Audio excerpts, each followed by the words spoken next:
আসসালামু আলাইকুম। আজকে বাঁধাকপি রান্নার রেসিপি দেখাবো। আমার রেসিপি ফলো করলে ভীষণ মজার হবে রান্নাটা। খুব সহজ রান্না। বাঁধাকপি ভাজি তো অনেকে খেয়েছেন, কিন্তু বাঁধাকপি সবচেয়ে মজার হয় রান্না করলে। তবে সবাই পারফেক্টভাবে রান্নাটা করতে পারেন না। নতুন পুরাতন যে কেউ আমার এই রেসিপি একবার দেখলেই পারফেক্টভাবে রান্নাটা করতে পারবেন। কথা না বাড়িয়ে চলুন রান্নার প্রসেস শুরু করি। প্রথমে একটা কড়াইতে দিচ্ছি তেল। 30 থেকে 40 ml এর মতো তেল দিলাম। এখন চুলা মিডিয়াম আঁচে রেখে তেল গরম করে নিচ্ছি। তেল গরম হয়ে এলে দিচ্ছি পেঁয়াজ। 2টা পেঁয়াজ স্লাইস করে কেটে দিলাম।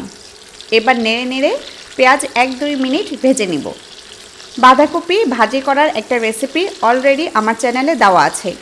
ওই রেসিপিটা সবাই অনেক পছন্দ করেছেন, অনেক ভিউ হয়েছে। এরকম আরও অনেক রেসিপি আমার চ্যানেলে আছে, ঘুরে দেখার অনুরোধ রইল। পেঁয়াজ ভেজে দিয়েছি 1 টেবিল চামচ রসুন বাটা। রসুন বাটা নেড়ে 20 সেকেন্ডের মতো ভেজে নিব। এতে রসুনের কাঁচা গন্ধ চলে যাবে। এরপর দিচ্ছি 1 চা চামচ হলুদ গুঁড়া, দিচ্ছি 1 চা চামচ মরিচ গুঁড়া, আর দিচ্ছি লবণ। নেড়ে কয়েক সেকেন্ড মশলা ভেজে নিচ্ছি।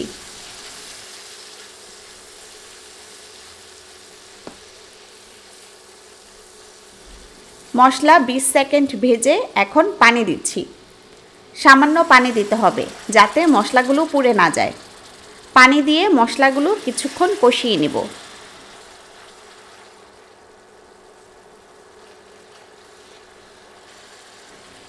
এরপর দিচ্ছি আলু।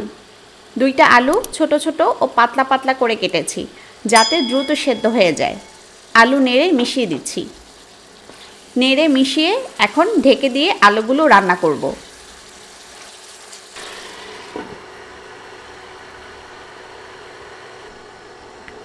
ঢেকে 5 মিনিট রান্না করার পর এবার নেড়ে দিচ্ছি।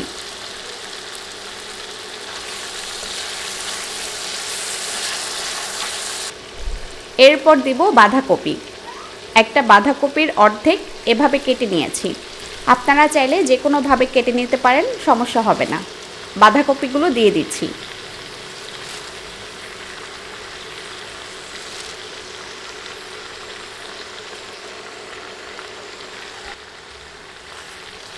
বাঁধাকপি দিয়ে তেল মশলার সাথে ভালোভাবে মিশিয়ে দিতে হবে।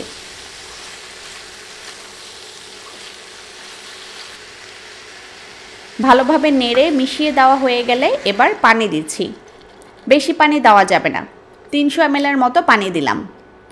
পানি দিয়ে চুলা মিডিয়াম থেকে একটু বাড়িয়ে দিতে হবে। এখন ঢেকে রান্না করব।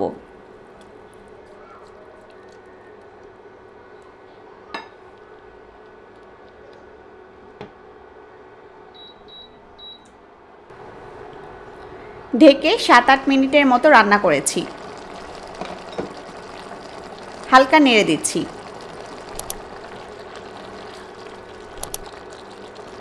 এখন দিচ্ছি মাছের মাথা। 2 পিস মাছের মাথা প্রথমে আমি হলুদ ও লবণ মেখে নিয়েছিলাম।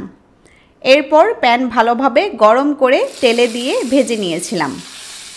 নেড়ে উল্টে পাল্টে 3 থেকে 4 মিনিট মাথাগুলো ভেজে নিলেই হবে। আর মাছের মাথা দিয়ে বাঁধাকপি রান্না করলে ভীষণ মজার হয়। আপনারা ট্রাই করে দেখবেন। এভাবে মাছের মাথা ভেজে দিয়ে দিচ্ছি। সাথে দিচ্ছি টমেটো। টমেটো ছোট কিউব করে কেটেছি। আরও দিচ্ছি কাঁচামরিচ কুচি। ঝাল বুঝে কাঁচামরিচটা দিবেন। হালকা নেড়ে মিশিয়ে দিয়ে রান্না করব।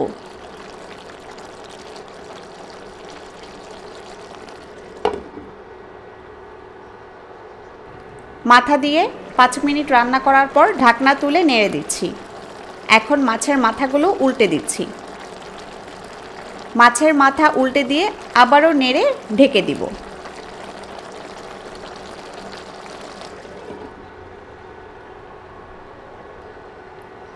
আরও 7-8 মিনিট রান্না করলেই হবে। সব কিছু একদম পারফেক্টভাবে সেদ্ধ হয়ে গেছে। ঝোলও কমে গেছে, ঝোল আর কমাবো না। এখন উপরে কিছু ধনিয়া পাতা ছড়িয়ে দিচ্ছি। ধনিয়া পাতা দিয়ে চুলা একদম লো করে দিব। ঢেকে 1-2 মিনিট রান্না করব। এতে ধনেপাতার ফ্লেভার রান্নায় ভালোভাবে ছড়িয়ে যাবে। এভাবে বাঁধাকপি রান্না করলে সবচেয়ে বেশি মজার হয়। আপনারা বাসায় ট্রাই করে জানাবেন কেমন হলো। আরও কী কী রেসিপি চান তাও জানাতে পারেন। সবাই ভালো থাকুন, সুস্থ থাকুন। আজকের মতো বিদায় নিচ্ছি। আল্লাহ হাফেজ।